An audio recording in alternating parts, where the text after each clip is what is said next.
Our second activity for our PLC is to go over the end-of-year procedures, and I recognize that this is not really the best way to disseminate this information, and so as I'm going through this, if you have questions, if you'd like to set up an appointment sometime next week that I can come out to your school and talk to your team about the requirements for the end of the year, please feel free to do so. I'm happy to come out and support any school in that way. So I've tried to link here on this page all of the different documents to walk you through what's expected for the end of the year. Most of it is very similar to what's happened in previous years. There's one or two small changes. And so the first document here is the end of year memorandum. And it will walk you through the different things that you need to do. The first change is that rather than just dropping into the board office this year to turn in your files, I'd like for you to sign up for an appointment so that I can, one, make sure that I'm going to be here, and two, make sure that you have the time needed for us to really go through and make sure that everything you need to do has been done properly. So you can click through that link right there, and then it'll take you to a place where I've opened up some time slots on the last Thursday and Friday of school, and then on the Monday and Tuesday of post-planning. If a time is not listed on the sheet, it's because I'm unavailable at that time. We have another IB consultant coming during post-planning, and so I have some time that I will need to be with her. So first and foremost, please make sure that you've returned all of your testing materials by May 21st. We have to do that, one, so that we can be sure that the testing materials remain secured over summer, and also so that Yarisha and I can inventory, see what we need to purchase, and make sure that everything is organized and ready for your fall testing windows, because some of you do like to come in and hit the ground running with your testing. Next, your lead spectrum teacher is going to need to complete a continuation statement. And you'll get a copy of this along with your rosters, probably the very beginning of May. And this is where you need to write down the name of any student who may be on a plan of improvement who is not eligible for continued service. And make sure that you bring a hard copy of that along with the rosters to your checkout appointment. Next, we need to complete the 2 different students referred and found ineligible list. The first one is one that's just for this year, and these are all the students that you tested this year that you found to be ineligible. And then the second one is where you should have a list on the J Drive right now of students that have been referred and found ineligible in previous years in your school, and you're just going to copy the new ones from this year into that sheet so that it's updated. And basically what this sheet should show is all of the folders in your building that you have that are ineligible testing folders. And then finally, and this is the big change from this year, we're trying to get a little closer to the letter of the gifted law according to the state. And right now we have that continuation roster that shows that students are eligible for continuation, but we're really supposed to notify each and every parent of a student's continuation status and the services that they should expect to receive the next year.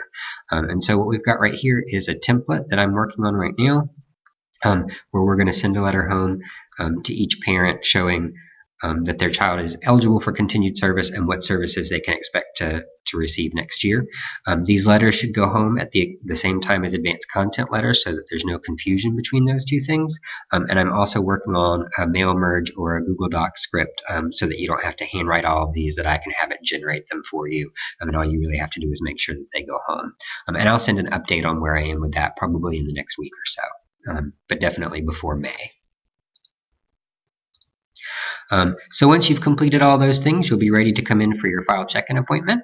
And so you're going to bring in all of the folders for rising 6th graders if you're an elementary school teacher, for rising 9th graders if you're a middle school teacher. And you do not need to include a change in status in each of those forms. We know that they're changing in status because they're going to a different school. You also need to bring the ineligible rising 6th and rising 9th grade folders, and there'll be a place for you to put those. You need to bring folders with a completed change in status form for all of the students who are leaving the school district, and we know as of the end of the year that they're leaving. I know we're running short on those triplicate forms, and I'm actually trying not to order them again because we're going to go to a different system next year. So if you are out of those forms and need some change in statuses, there's a form linked here.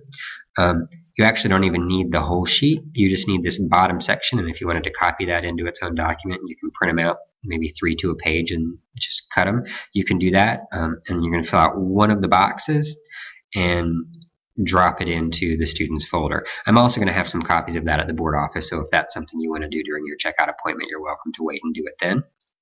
And then folders for identified gifted students who are transferring within the school district, you're also going to bring those to me. I don't want those to be mailed out to the receiving school at this point because there's the possibility that it might sit in a mailroom all of summer, and it's a possibility that while things are being cleaned or reorganized that they might get lost, and I'd rather just have them here. And the same thing is true for those. They do need a change in status form, but if you're out of the triplicate form, you can do the same thing we did with the folders that are leaving the district. And so that kind of goes over all of the things that you need to be preparing for, especially if you're a lead gifted teacher. If we go back to our presentation, there's also a checklist here to help you remember all those things. This is really the exact same thing in a different format, except you'll notice way down here at the bottom, there's also a checkbox here because we do need to make sure that collaborative minutes for all teachers using collaborative service have been posted to the J Drive or are available through Google Drive.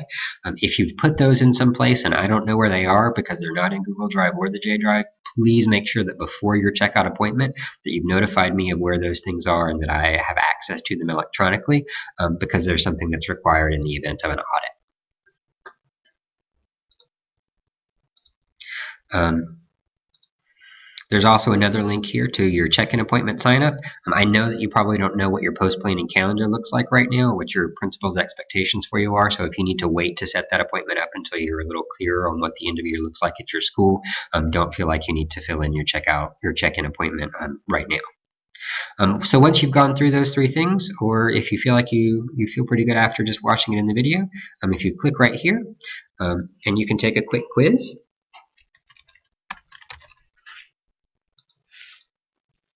And it's really just a couple of questions. You can list your name up there at the top so I can see how you're doing. And then I'm just going to randomly click a few here.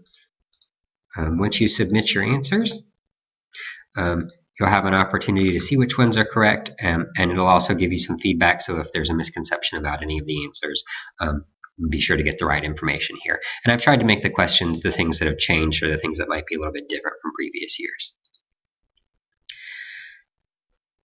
Again, if you have any serious concerns about end-of-year procedures, if this doesn't cover it for you, if you feel like you need more one-on-one help, please let me know and we can set up an appointment for me to come out to your school and talk with your team.